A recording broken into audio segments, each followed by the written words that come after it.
Hello বন্ধুরা, শিক্ষা নিবিড় চ্যানেলে তোমাদের সবাইকে স্বাগত জানাই। আজকের এই ভিডিওটি বিডিপি স্টুডেন্টদের জন্য খুবই গুরুত্বপূর্ণ। বন্ধুরা, এনএসওইউ আগেই নোটিশ দিয়ে জানিয়ে দিয়েছে যে 18ই সেপ্টেম্বর অর্থাৎ আজ দুপুর 2টো থেকে তোমরা তোমাদের ফাইনাল এক্সামের অ্যাডমিট কার্ড ডাউনলোড করতে পারবে। তো বন্ধুরা, দুপুর 2টো বেজে গেছে এবং তোমাদের অ্যাডমিট কার্ড ডাউনলোড শুরু হয়ে গেছে। তাই আজ আমি এই ভিডিওতে দেখিয়ে দেব তোমরা কিভাবে মোবাইলের মাধ্যমে নিজেদের অ্যাডমিট কার্ডটা ডাউনলোড করবে। তবে হ্যাঁ, এই ভিডিওটি শুধুমাত্র যারা বিডিপি স্টুডেন্ট আছো তাদের জন্য। ইউজি ফার্স্ট ইয়ার এবং সেকেন্ড ইয়ার স্টুডেন্টদের অ্যাডমিট কার্ড ডাউনলোডের নোটিশ এখনও দেয়নি। ইউনিভার্সিটি নোটিশ দিলে আমি তোমাদেরকে ভিডিও দিয়ে জানিয়ে দেব। বিডিপি স্টুডেন্টরা যে লিঙ্কের মাধ্যমে অ্যাডমিট কার্ডটা ডাউনলোড করবে সেই লিঙ্কটি আমি এই ভিডিও ডেসক্রিপশানে দিয়ে রাখছি। সেই লিঙ্কে ক্লিক করলে দেখো বন্ধুরা, তোমরা এরকম একটি ইন্টারফেস তোমাদের সামনে দেখতে পাবে। দেখো একদম উপরে লেখা আছে Netaji Subhash open university examination form submission and admit printing portal.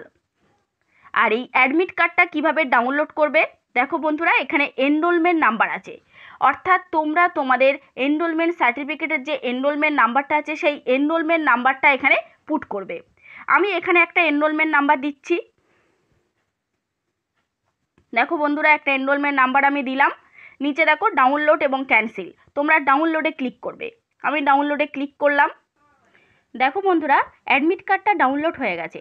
দেখো একদম প্রথমেই লেখা আছে নেতাজি সুভাষ ওপেন ইউনিভার্সিটি, তার নিচে লেখা আছে দেখো অ্যাডমিট কার্ড। এখানে তোমার নাম থাকবে আর বিডিপি টার্ম অ্যান্ড এক্সামিনেশন, কারণ এটা বিডিপিদের অ্যাডমিট কার্ড সেজন্য এখানে বিডিপি লেখা। তারপর তোমার গার্জিয়ান নেম থাকবে, এনরোলমেন্ট নাম্বার থাকবে, তোমার রোল নম্বর থাকবে, তোমার স্টাডি সেন্টার থাকবে, আর তোমার যেখানে এক্সাম সেন্টার পড়েছে মানে যেখানে গিয়ে তোমাকে এক্সামটা দিতে হবে। দেখো এক্সাম সেন্টার, এখানে কিন্তু তুমি তোমার এক্সাম সেন্টারটা দেখতে পাবে এবং তার অ্যাড্রেসটা কিন্তু দেখতে পাবে। এই অ্যাড্রেসে গিয়েই এবং যে সেন্টারের নাম দেওয়া থাকবে সেই সেন্টারে গিয়েই কিন্তু তোমাকে এক্সামটা দিতে হবে। দেখো বন্ধুরা, ডান সাইডে তোমার ছবি থাকছে এবং একদম নিচে দেখো সাবজেক্ট লেখা আছে। যে যে সাবজেক্টের এক্সামগুলো দেবে তোমাদের সেই সাবজেক্টগুলো কিন্তু এখানে উল্লেখ থাকবে।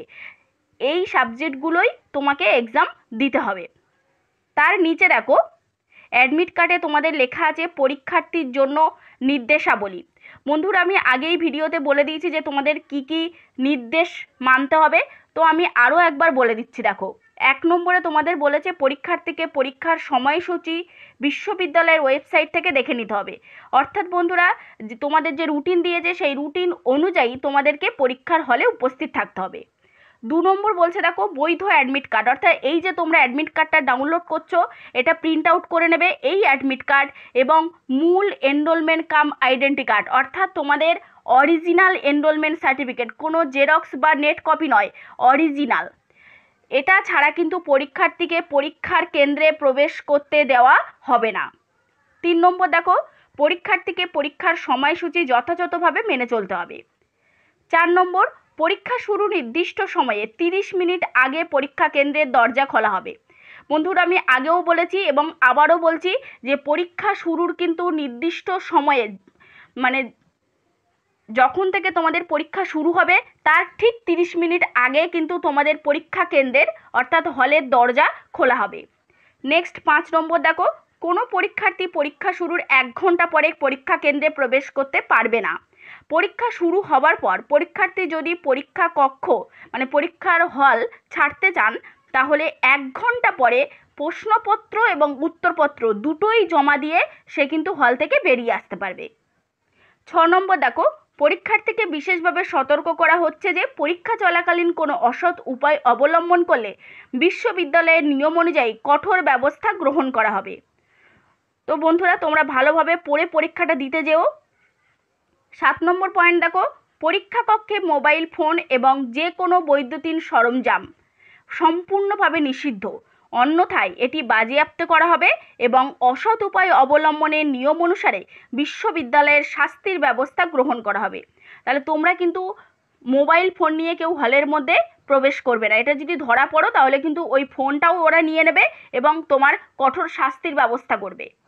8 নম্বর পয়েন্টে দেখো, পরীক্ষার্থীকে বাংলা অথবা ইংরেজি যে কোনো একটি ভাষায় উত্তর লিখতে হবে। একটি নির্দিষ্ট উত্তরপত্রে মিশ্র ভাষার ব্যবহার গ্রহণযোগ্য নয়, সেক্ষেত্রে যে কোনো একটি ভাষার উত্তরের মূল্যায়ন করা হবে। অর্থাৎ তুমি যদি ইংরেজিতে পরীক্ষা দাও তাহলে পুরোটাই ইংরেজিতে লিখবে, এবং যদি বাংলায় পরীক্ষা দাও পুরোটাই বাংলায় লিখবে। বাংলা ইংরেজি দুটো মিশ্রণ কিন্তু খাতার মধ্যে করবেই না, তাহলে কিন্তু তোমার খাতাটা কিন্তু ক্যান্সেল বলে ধরা হবে। 9 নম্বর পয়েন্টে দেখো, পরীক্ষার্থীকে প্রশ্নপত্র এবং উত্তরপত্রের লিখিত নির্দেশাবলী অবশ্যই মেনে চলতে হবে।